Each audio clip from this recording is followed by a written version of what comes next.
Hey everybody, and welcome to askLRR for November 2020.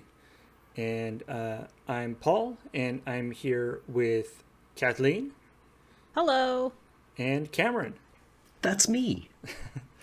And this is us answering the questions that you have sent us through the YouTube membership program. So thank you very much to everybody who's sent questions through there.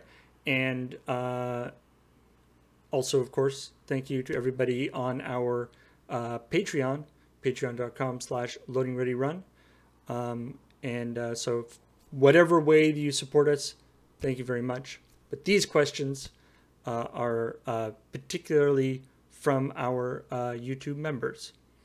So let's get into it, starting with this question from Alec Roberts. Says, collectively, you've all played and run a lot of tabletop RPGs to decent success, thank you, and hours of entertainment. What advice would you give to aspiring GMs and players looking to get better? Turn off your phone. That is my first... Yeah, number one. Yes. Yeah, number one, turn off your phone. Cameron, do you want to start on this? Yeah. Take good notes, but don't be a slave to your own planning, is mine. You can script out a lot and do a lot of, like, pre-planning, and your players will... every time be like, yeah, but what if we do this, and just abandon it? We don't want to do that thing.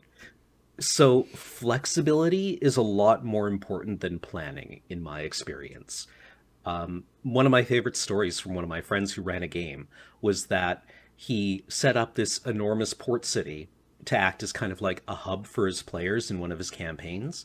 And the first thing that his players did was, when they arrived at the port city, they got on a boat and left. At which point, they arrived at a port city. Haha, fooled you. Yeah, so that kind of, like, ability to think on your feet and kind of, like, take bits and pieces from other things that you may have prepared or seen is going to work a lot better than just having, like, a set of rails for your players to work on. And take notes, because nothing is more embarrassing than going a week between sessions and forgetting the name of all your NPCs, because you're like, I'm gonna remember this. Why wouldn't I don't need to write this down. And suddenly you've forgotten everything. So yeah, take good notes, be flexible. From the GM wants to, you want to appear to be sort of omniscient to the players anyway, right? You want to have that sort of like, yes, I have all this information at the tip of my fingers, even if you do have to look it up a little bit. Appear omniscient, don't appear omnipotent, right? The omnipotence being like, I'm just going to rename this thing now, and that's how it's always been. I mean, I'm from a player perspective. There's certainly, I mean, I think in campaigns that folks at home would have seen, in the like Simolo Plateau campaign and stuff. Dale, I remember Dale talking about, like, he made a door in this cave, and the door had a big sign on it that said, "Danger, do not enter." And he's saying, like, this is the first time players haven't gone through the door. The players are like, and all of us were like, wow, geez, that sounds dangerous. We better not go in. Let's go this other way. Adventurers are about being safe, right? And obeying signs. Well, I think we were only like first level at the time, right? So we're like, let's come back here later. And then we never did, right? Yeah. How about you, Kathleen? I think similar to Cameron's thing, I was going to say have an outline, like a bullet point outline of things that need to happen this information needs to get somewhere. You know, people need to, you know, like, but like not like a fully scripted, then you walk into the dark. And of course I'm super guilty of this because I love my box text. But like, you know, don't be like, they're going to do this. They're like, you know, just like, here's an outline of things that they need to know. And that's what's connected to other people. Right. And like, you know, how, you know, here's where your plot threads go. And so you can put that out, but it doesn't need to be like hyper detailed because then, you know, they'll not do the thing. But I also think as a player that you should try to help your DM. What is your, if someone is suspicious, you should go and talk to them, right? And you can just be like, hey, what's up? You waiting to meet someone? Like, you know what I mean? Like, you don't need to be like a super spy. You can just go and your GM ultimately has a game for you to play. So, you know, you see stuff, do stuff, see what happens, talk to people, look in things, you know? Also, yeah. one other thing. If you are playing a game that has the letters D and D in it, you might want to work out with your players what exactly Charm Person does. Oh. Because Charm doesn't describe what it does, really, in game mechanics. It says it's like, they'll become friendly to you, and I don't know what that means. Right? But your bard will decide to figure out what that means, because it's kind of their bread and butter. I remember, I think it's, Lord Soberg of Brunch Shuttlecocks did a thing talking about various D&D spells. And,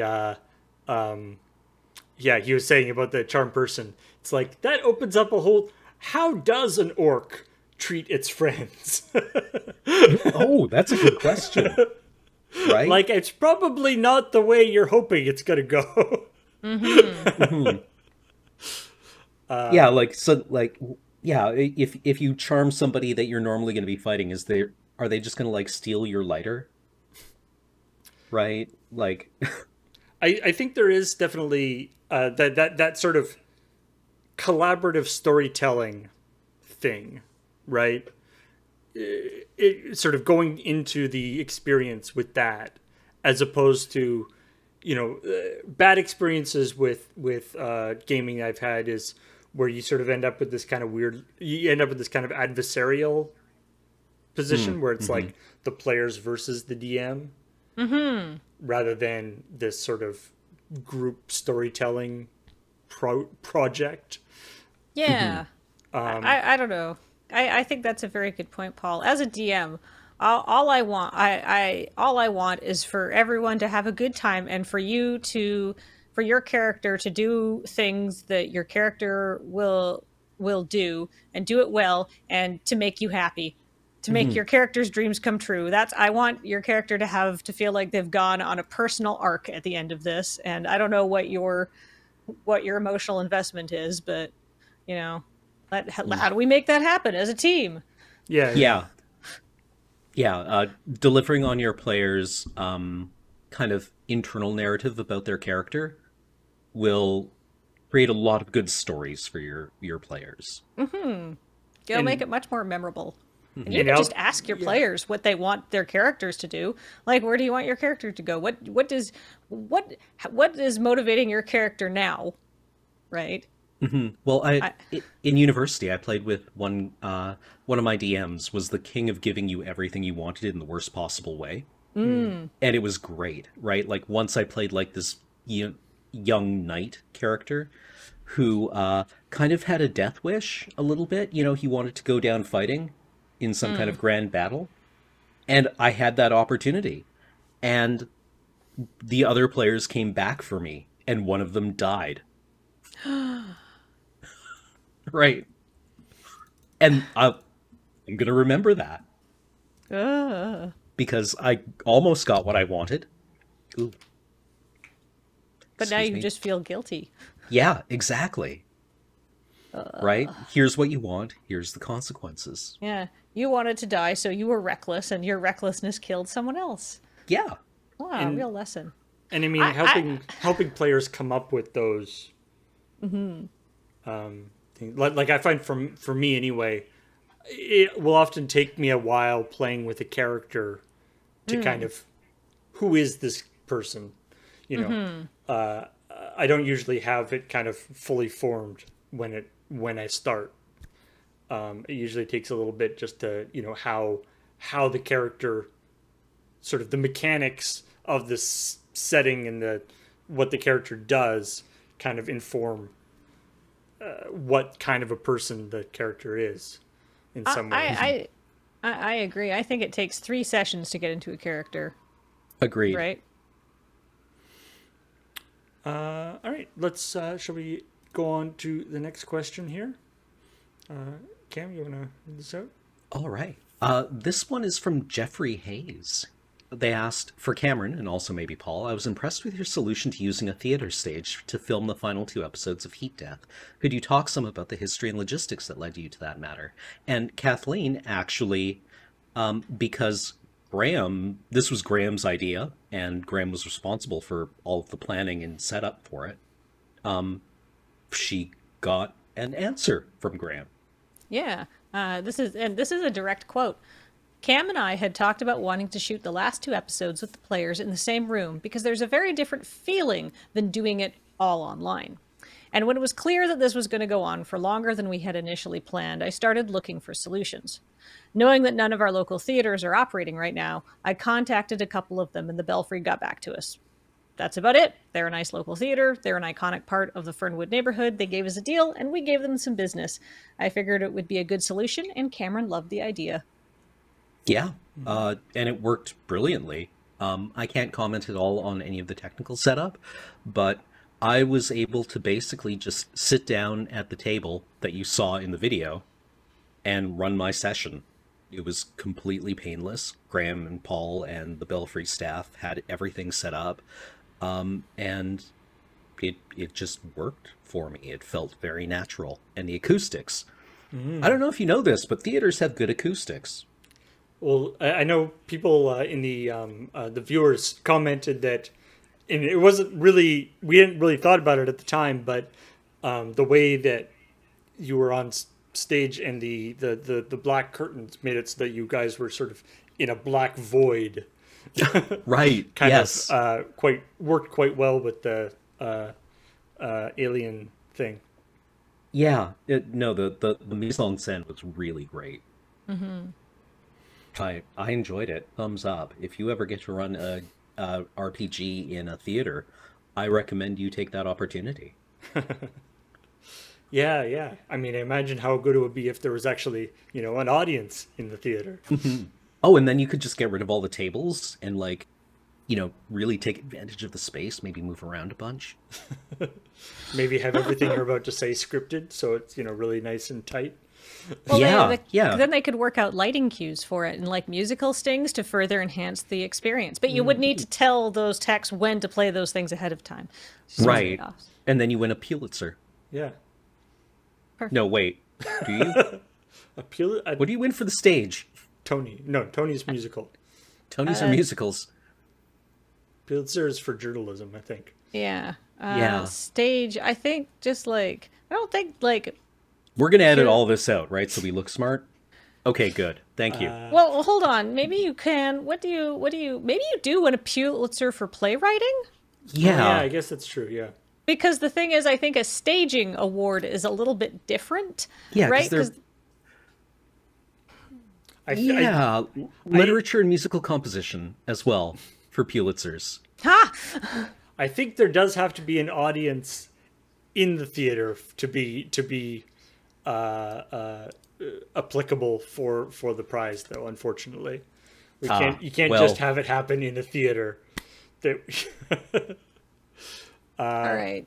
So the Antoinette Perry Awards for Excellence in Broadway Theater, more commonly known as the Tony Awards, are Excellence in Live Broadway Theater. So that's not just musicals. Okay. I did not know the Tony was short for something, but it makes sense that it is. Yeah, that's just good trivia. Yeah, you just ask somebody. It's like you learn stuff not just about Loading Ready Run here. You learn about all sorts of different topics. Yeah. That'll be a great trivia round. What is this award more commonly known as? Or just, hey, congratulations, you've won an Antoinette Perry Award. What did you win it for? Yeah, yeah. Cam, getting back to the question at hand, Yeah.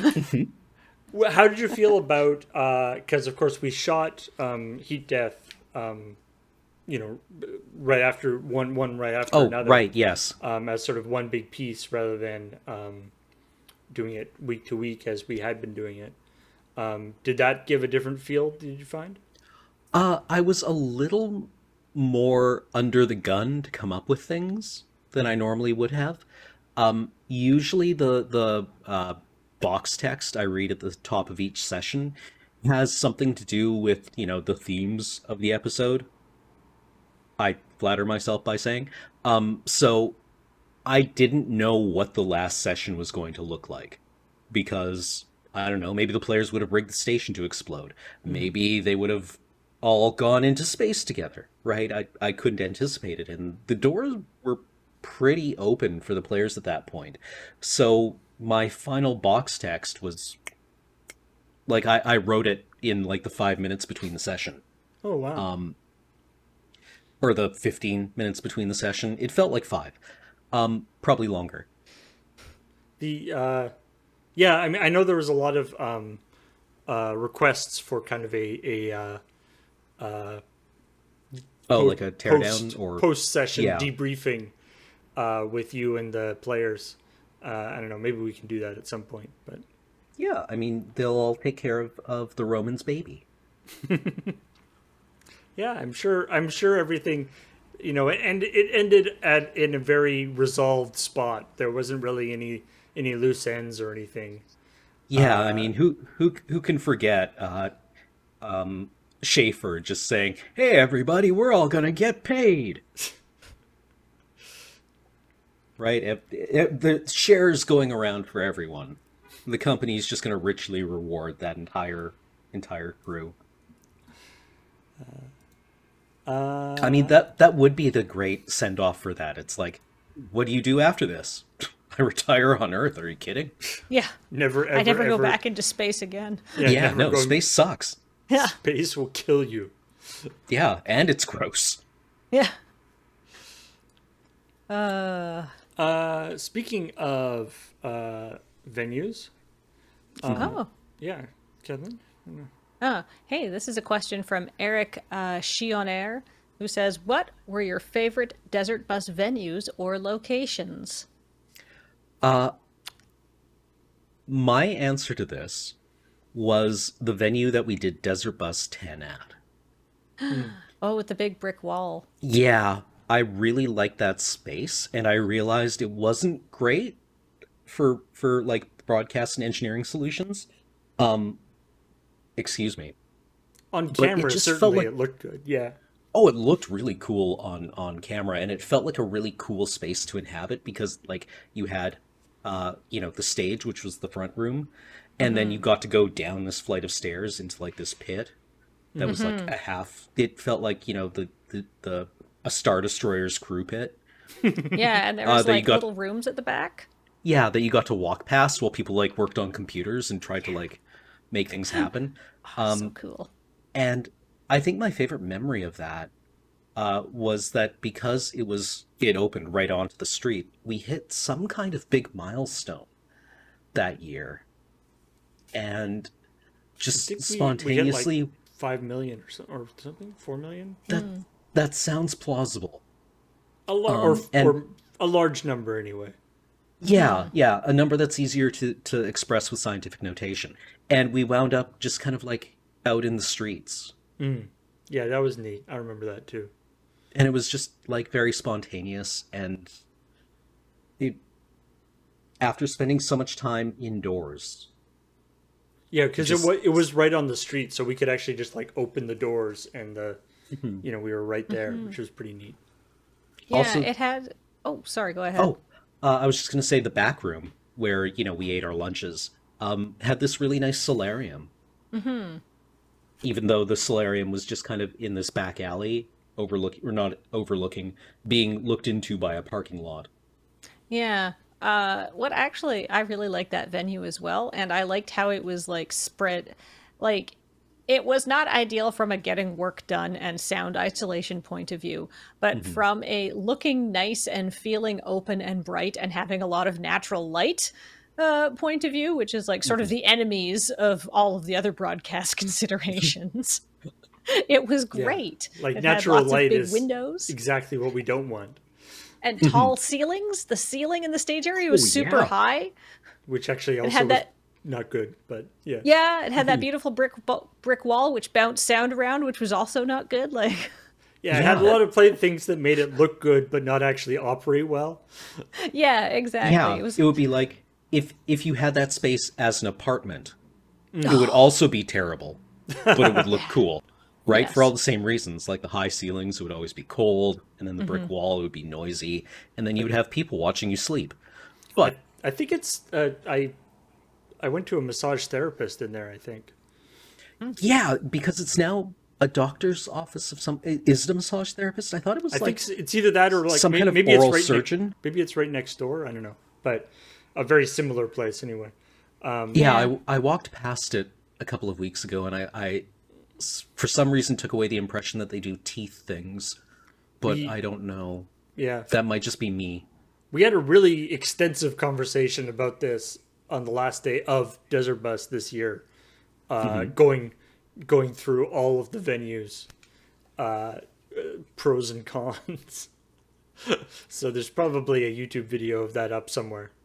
You know what I think my favorite Desert Bus venue is, aside from the Desert Bus 10 venue, when we 11 when we just did it in Moonbase 5, because it was all the convenience of doing it from home, but it like we used to, like in the old Moonbase, but with so many more bathrooms. Yeah, Yeah. I actually liked.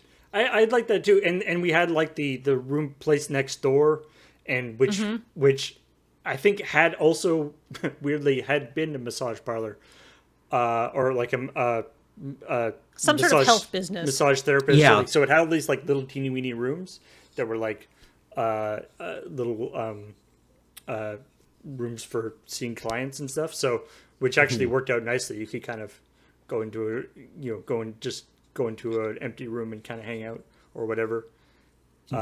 And yeah, everything was at the office, so we had all our props and costumes.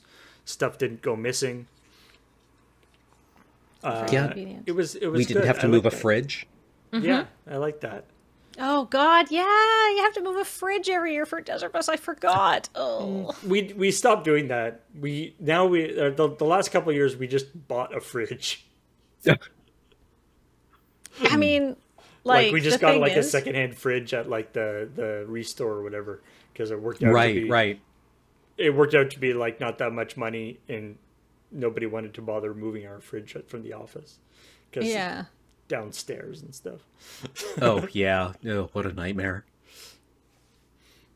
I think we actually, because Desert Bus 12 and 13 were in the same place, and I think we just like left the fridge there and nobody And used it again the next year.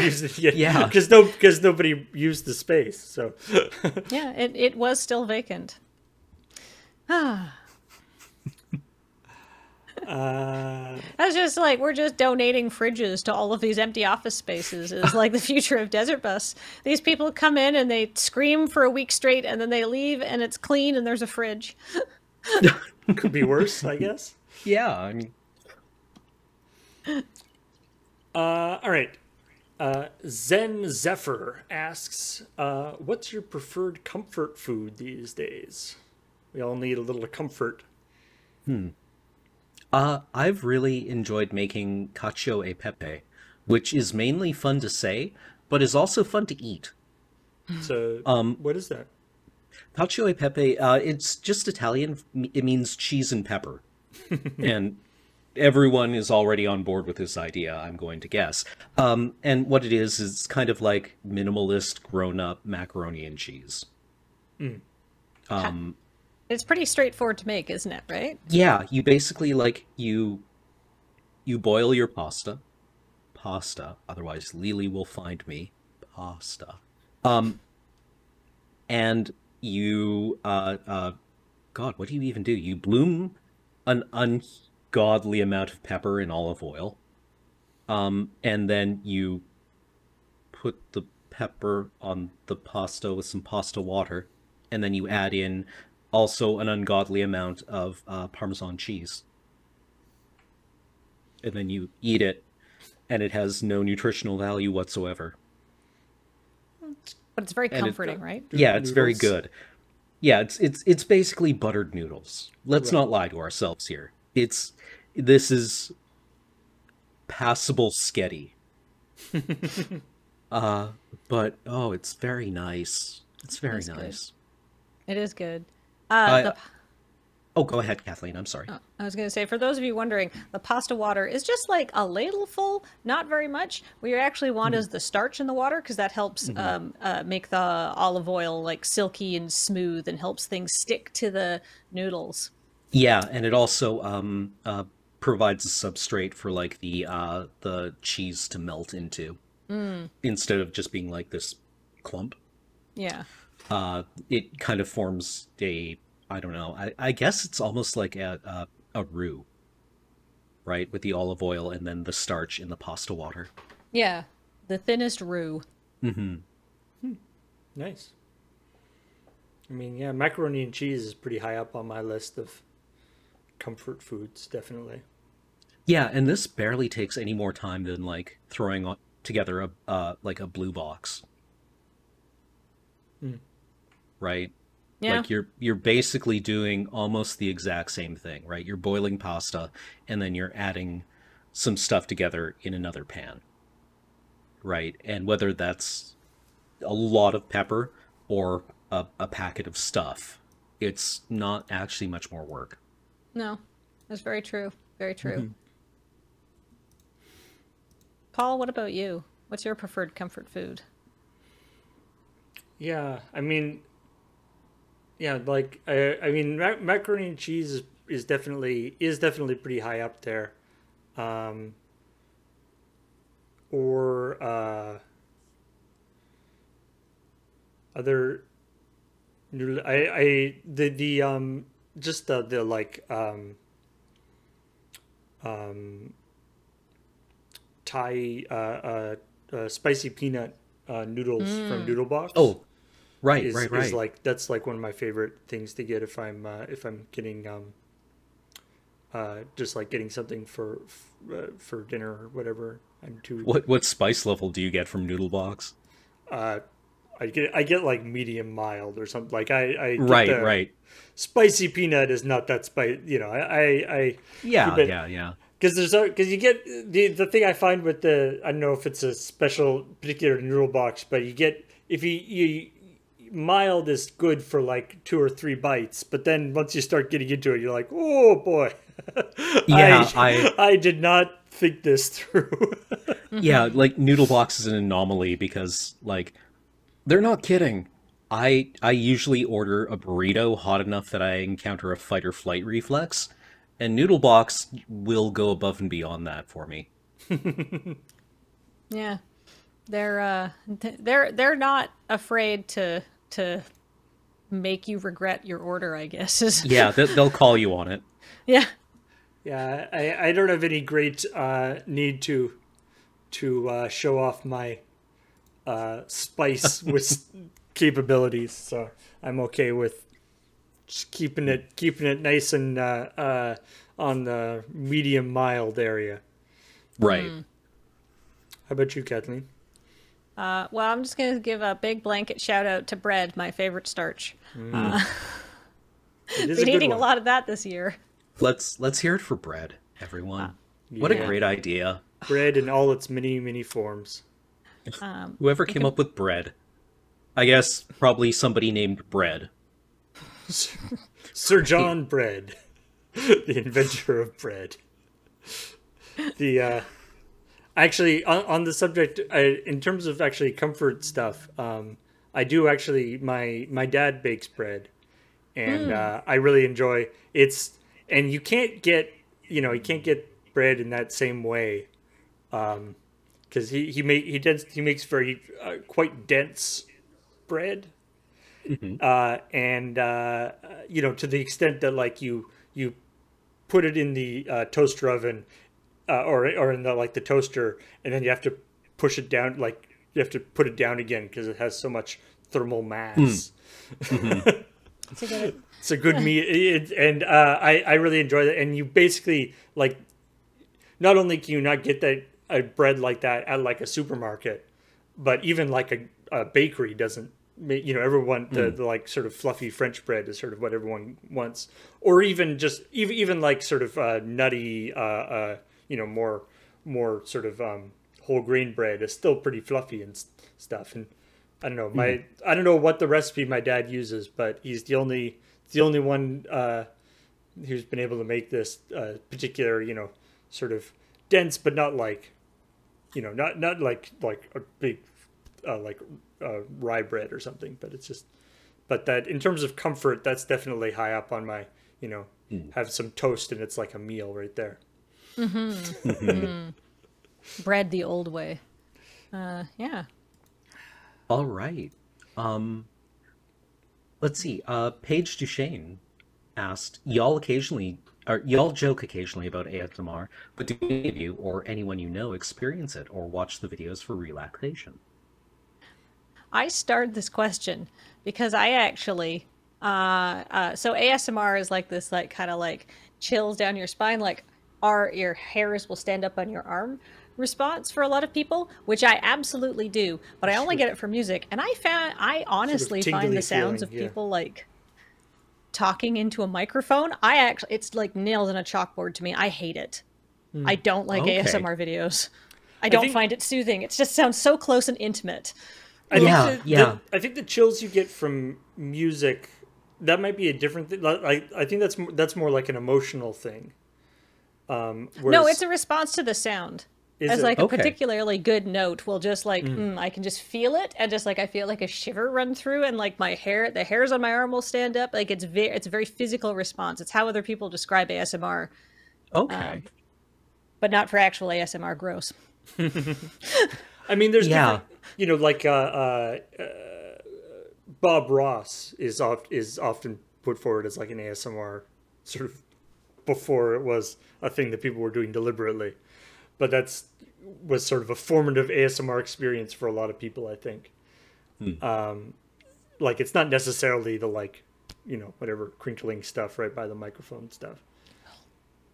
But I don't think I have that strong response to it, but it definitely certain, like sort of Bob Ross, certain vocal styles I do find can be quite relaxing. No. You get any of that, Cam? I don't. I actually share a lot of Kathleen's response to it, where it feels too intimate to me. Like, you are a stranger, I don't know you, and if I did, this would also be weird. Yeah. Right? It's like, so true.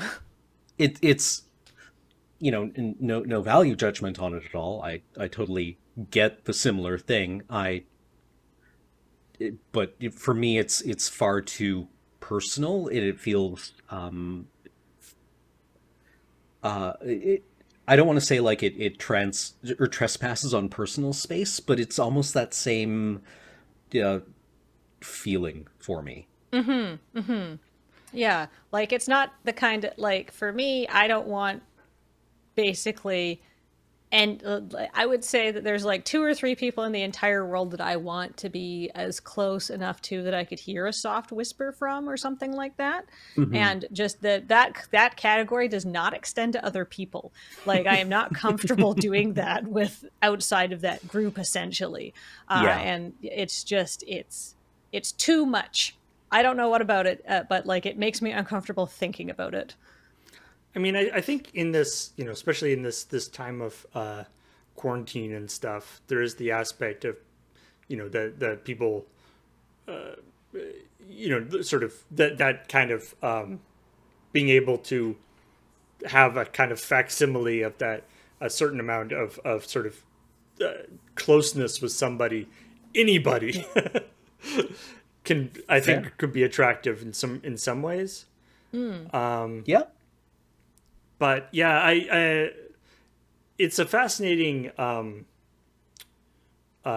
sort of area in terms of just how it's there's all these sort of different sub things, and different people seem to get sort of different things out of it, as opposed, some people have this really strong response, and some people are more using it for like sleep aid and stuff. There's a neat podcast that I listened to a couple times called Sleep Together, or it's called, or something like that. Yeah. Which is about, it's basically stories designed to be relaxing. And so the guy just has a quite relaxing voice and basically tells a story that doesn't go anywhere. Yeah, I'm familiar with Sleep With Me. Sleep was With the Me. one. Yeah. And it was described to me as being like nothing that is so interesting that you want to listen to it. Yeah, but he basically he tells like a Abe Simpson story essentially.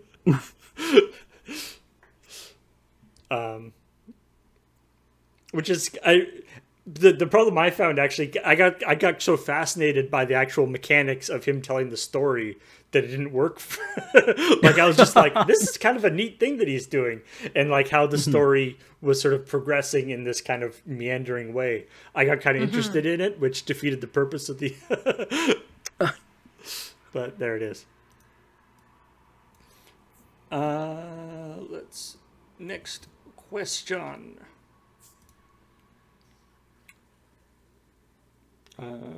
Which is, am I supposed to read this? I think it's actually Cameron's turn to read this question to himself. Oh, okay. Michael M. asked, Cameron, the joy and craft you demonstrate through beautiful pens, paper, and poems is inspiring for everyone. What is an analog object or tool you enjoy using, and why? Analog objects and tools. That like physical artifact.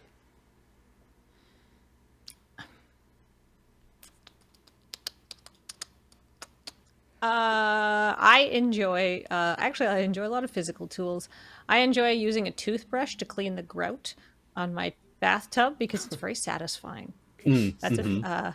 And I have I got a huge a very expensive, wonderful birthday gift of a huge like a cast iron oval Dutch oven. It's just enormous. It's very similar to the one you have, Cameron. And yeah, me too. It's amazing. As a cooking tool, it is the best pot ever, and I very much enjoy using it. Nice. I will see them hung up on like pegs or racks in films as like set dressing. And it makes me wonder what that rack is anchored into. Yeah, no kidding. Because it's a workout manipulating this cast iron thing. Yeah. It's basically like a kettlebell. That's been like deformed. In real life, most people just leave them on their stoves because, one, they look nice. Two, it's a humble brag.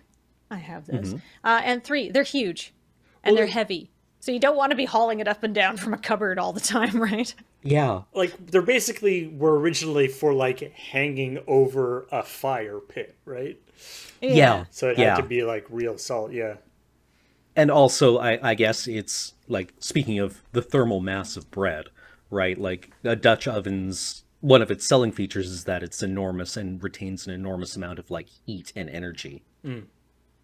Right?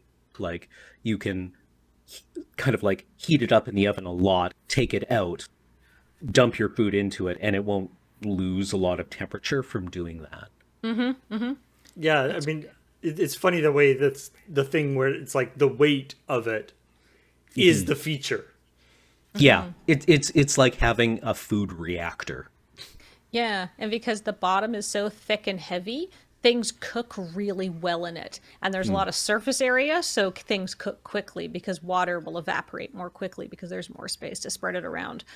So it's good at cooking. Yeah. Yeah, very solid technology. Yeah. In many ways, yeah. I mean, it's interesting, like, when I was thinking about sort of analog things, Of course, the vast majority of my time is spent sort of, doing digital stuff. But the interfaces to that, I've found like, there's all sorts of interfaces for your like, doing cameras or doing audio and all this kind of stuff. But having the actual physical, like a mixing board, having all the actual like physical sliders to go up and down and stuff, and to be able to look at a glance and see what's going on, move things, as opposed to like clicking on things and dragging them up and down. It's, it's still something, or just like a touch thing or something. Having that tactile feedback, and of a real physical thing that you're moving up and down makes such a big difference for a lot of stuff. Even though you are working in the digital realm, you're manipulating it through this kind of analog fixture. In some ways, I don't know if that was what this person intended in terms of the question, but I mean, Cam, I know you are really into the pens and paper and ink and stuff too, of course. But Yeah, well, like fountain pens are interesting because they, to a limited effect or a limited extent, are touch sensitive, right? They're like a brush. The harder you press on them, the nib will split further because it's made of flexible metal, right? Like steel is a bit springy. Gold is kind of like a wet noodle. And so the harder you press, you'll get different line weight. And then depending on the ink you use, it will go on maybe a bit thinner because its density has the density of the line has been lowered. So you get different colors and it looks cool and it's personal and everything is unique with it because your handwriting is always kind of like evolving depending on like how you're sitting. And I just find it very satisfying, right? Like writing isn't just about recording words. There is a feedback to it, right? It looks nice, right? There's like the scale of like, just typing stuff into a Word document on the computer is theoretically conveying the same information as beautifully written calligraphy. But yeah, like I mean, I remember reading somewhere that like a lot of like collectible calligraphy or calligraphy that's hung as art is pretty mundane stuff, right? It might be a list that somebody made for a servant to take to a market, right? But it has an aesthetic value. And I don't know, I find that enjoyable. I should probably do some more thinking about why I find it enjoyable, because it seems like the kind of thing I would interrogate, and I haven't yet. I mean, I think it looks nice and it feels fun to do Yeah. Yeah, maybe those are good enough reasons. I think that's a good enough reason. You like how it looks? It's fun to practice? Yeah. And also you get to do, like, thoughtful things with it. Like, when I was in school, I had to figure out some way of differentiating W's from lowercase omegas. Because a lowercase omega looks kind of like a butt, right? And a W, if you use rounded W's, also looks kind of like a butt. And there are certain equations where you use both of those characters in the same equation because physicists are hilarious. Butt plus W. Yeah, is just... And then you have to remember which one is angular... What is it? Angular momentum is omega? I don't know. It was first year kinetics. Anyway. I was never good at physics. So our next question comes for us from Cat2Cool. If you could choose one update for Nintendo to make to Animal Crossing's New Horizons, what would it be and why? More villager dialogue. Lowercase omega. More butts. Just more dialogue, more different dialogue. I would double the amount, triple the amount of dialogue, of individual dialogue. And it's not like they have to record anything, right? It's all just yeah, exactly. I'm sure there's a text-to-speech that makes it for them. Well, like there's the personality types, and then there's like subtypes within the personality types. But like Filbert and who's the goat?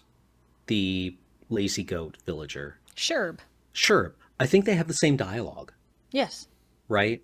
Like, it would be nice if they had a little more variation within that. Or just just a way bigger chunk of dialogue to pull from, so it's way less likely that you're going to see it. And then, but yeah, just thousands and thousands and thousands of hours of writing, of more dialogue. If Nintendo is looking for contract writers to write Animal Crossing dialogue, please contact me. If somebody wants to make a mod to add more dialogue to Animal Crossing, please contact me. Well, because there's the thing where, like, when you do certain things in the game, like certain actions or like get a certain type of fish or whatever, it always says the same thing, right? Yeah. Yes. It's more like a C+. It's when you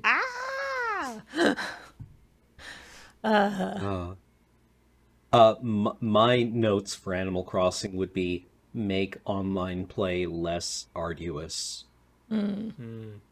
I like the agonizing slowness of having someone over to your island, and the way it grinds everything to a halt makes me not want to do it.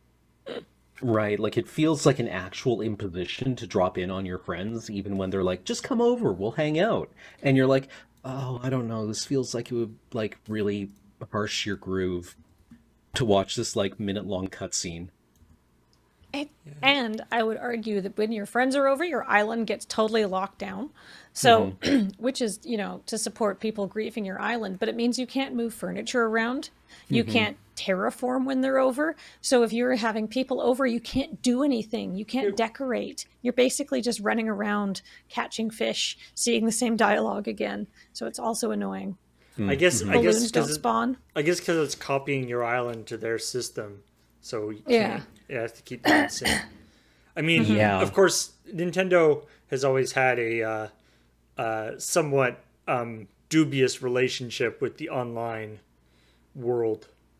I remember, I think it was for the Wii U, like late in the life of, like a couple of years into the life of the Wii U, they did a demo at one of their Nintendo World things, showing off like video conferencing with the Wii U gamepad, being like, look, I can see you, I can see you too, like as if video conferencing was a thing that was like this new innovation that Nintendo. It's like, guys, we know what video conferencing is. Phones do that. This is not an exciting thing to demonstrate. Yeah, has anyone shown this to President Reagan and Gorbachev? Maybe they'll be able to use the Wii U to solve this whole thing, right? Like, yeah, Nintendo's online thing has always been a little bit shaky. Here's a quick question I wanted to answer. Creeper World, which is a wonderful RTS series that I have played on several occasions on stream. The next one is coming out in December, and the answer is possibly I will play it. At least on a bonus stream. I don't know if I'll play the whole thing on like a play it forward, but I probably will play it on a bonus stream or something, because I do enjoy it. It's like it's sort of a combination like tower defense and RTS game that it's one of those weird games that, like, for some reason just like tickles exactly the right neuron in the brain, where it's just like, whenever I like play other games, but then like whenever I'm between games, it's the game that I like pick up and play. So now I have like, 300 hours in it or something, because I've just been, I just You're like, I don't want to start anything, but I could play, an hour of Creeper World, right? Yeah, and it's got like user created levels and stuff, so like you never run out of content. Oh, cool. Okay. All right, let's do the final question here. All right. From Sean. Yeah, sorry, go ahead. Oh, from Sean Riley. What are your favorite weird sketches from LoR history? And we had a debate about this when we started. It's like, what does weird sketches from LoR history mean? Yeah. Is that weird for LoR, or is that weird for everybody else? Yeah, it's like, what's your favorite weird Python sketch? Right. Like, sketch comedy lends itself already quite well to being weird. And I think anything that we remember, weirdness, it's like when scholars talk about like how a lot of the idiosyncrasies in like Beowulf or the Odyssey and the things that strike us as being like, wait, what did they say? Might have actually been mnemonic devices to help people remember it, because these were like orally told stories, right? So I think tend to be like repetitive. Yeah, so I think anything that is weird is something that we're going to naturally remember. That being said, everything is fine. Speaking of repetitive. I have this thing. I doubt this is unique to me. But whenever I am away for a weekend and was not around to film something, that is when we did our best work IMO. Because I am incapable of seeing anything I'm in as being interesting or funny, because I've seen the sausage being made, right? It's very difficult to laugh at anything when you have done 10 takes of it. Because it's just like you've seen it so often, it no longer strikes you as funny, right?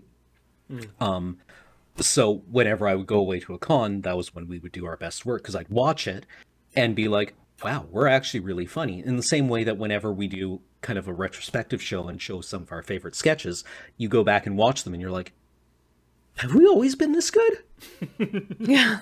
Right? Like, this is actually, like, legitimately, like, good writing. If you take out all the bad stuff, we're pretty good. Yeah, but, like, as soon as you lose that familiarity with it, then suddenly it's interesting to you again. Yeah. That being Cameron, said, everything is fine is, like, arguably my favorite sketch of ours. And it's really weird. It's a weird one.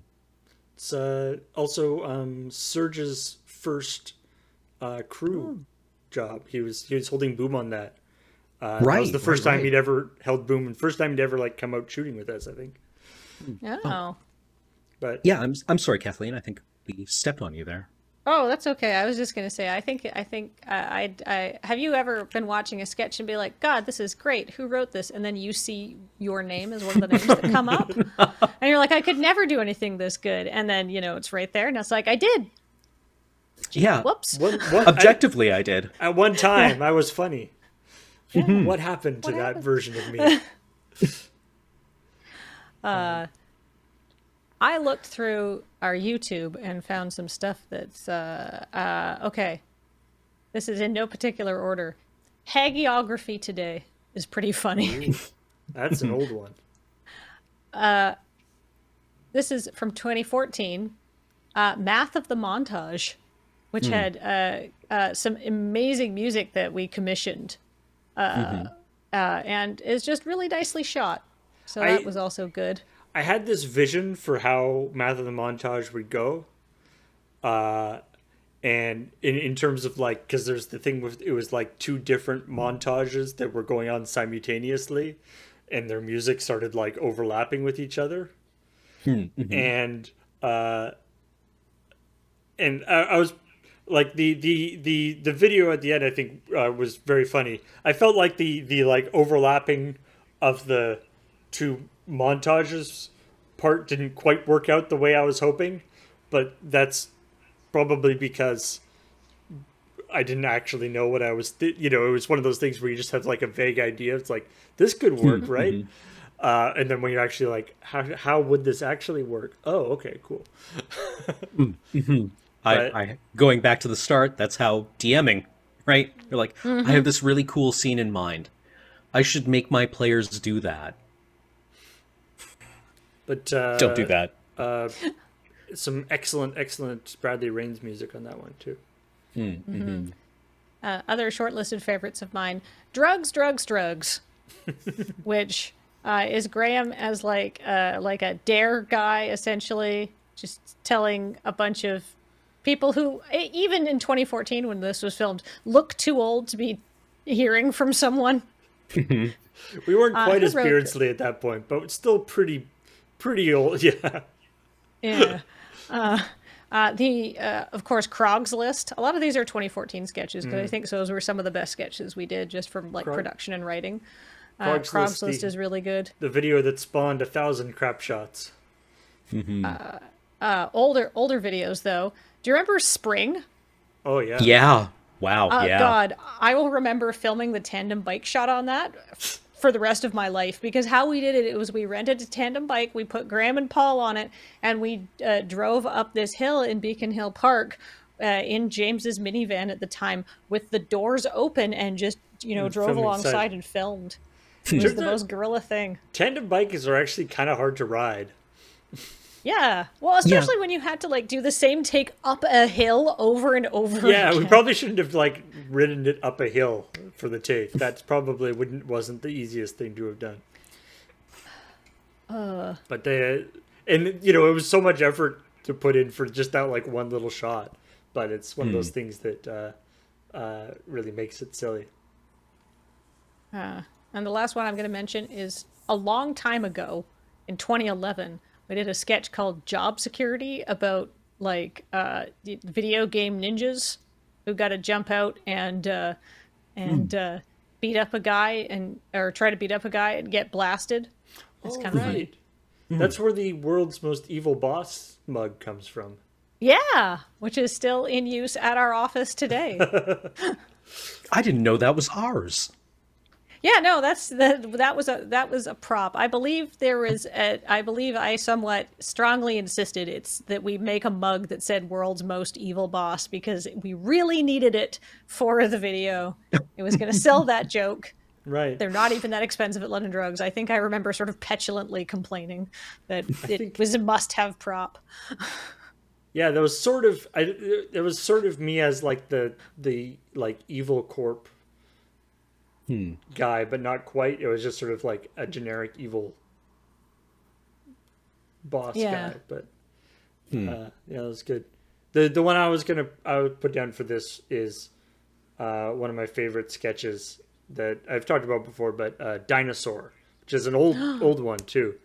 But it's the one where Graham's going into the pet store and asking about getting food for a dinosaur. And what I love about that sketch is that even, it was shot a long time ago. And so, maybe it wasn't shot on the best camera we had, but it was shot in a pet store I feel like it was shot basically as good as we could have done it. It was shot in a pet store. The dialogue was great. The sound was good. All the stuff was really good for if for whatever reason we had a big budget to redo it, it would basically just be shooting the same thing again, but with a better camera. With nicer microphones. And yeah, probably nicer microphones. But and I also have a great fondness for this thing of one character being weird and being kind of the straight man and the weird person, but then having that switch, whereas in the dinosaur world, in the world that happens in Dinosaur, it becomes clear that the guy who's weird is actually not weird in this world. That in this world, he's just also this idea that sort of both people are the straight person of their respective worlds, and their worlds are kind of colliding. I find very entertaining as a sort of premise for a sketch. Yeah, no, that's really strong. But Yeah, that was good. And yeah, we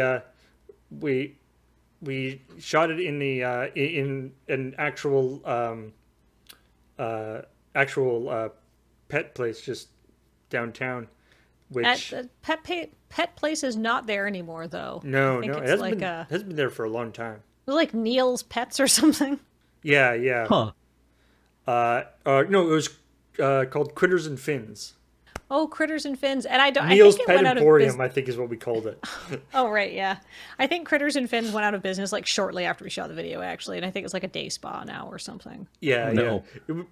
It was a little weird in that like we shot the video. We asked them if we could shoot it, and they're like, "Yeah, no problem."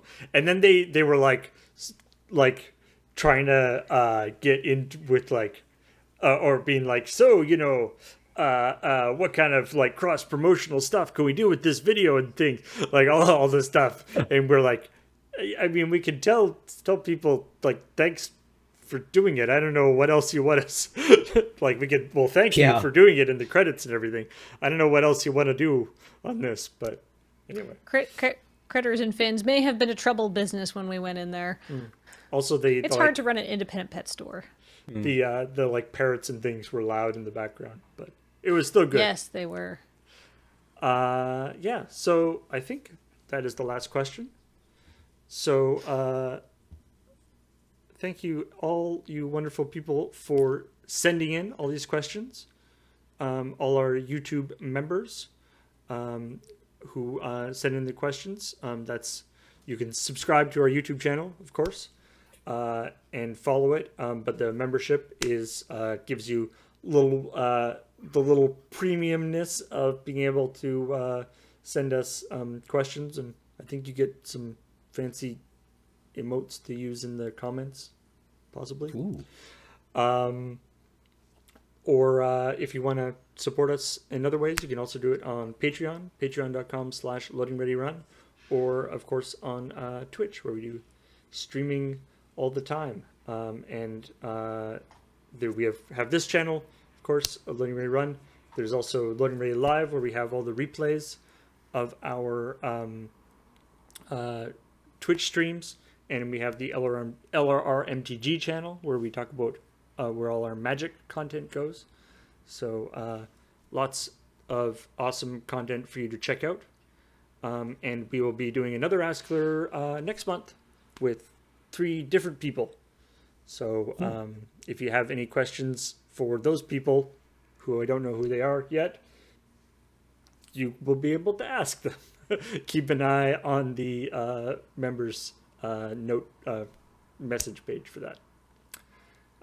So thanks to Kathleen, Hello. and Cameron. Hello. Goodbye. And I'm Paul, and we will talk to all y'all later. Bye. Bye. Bye.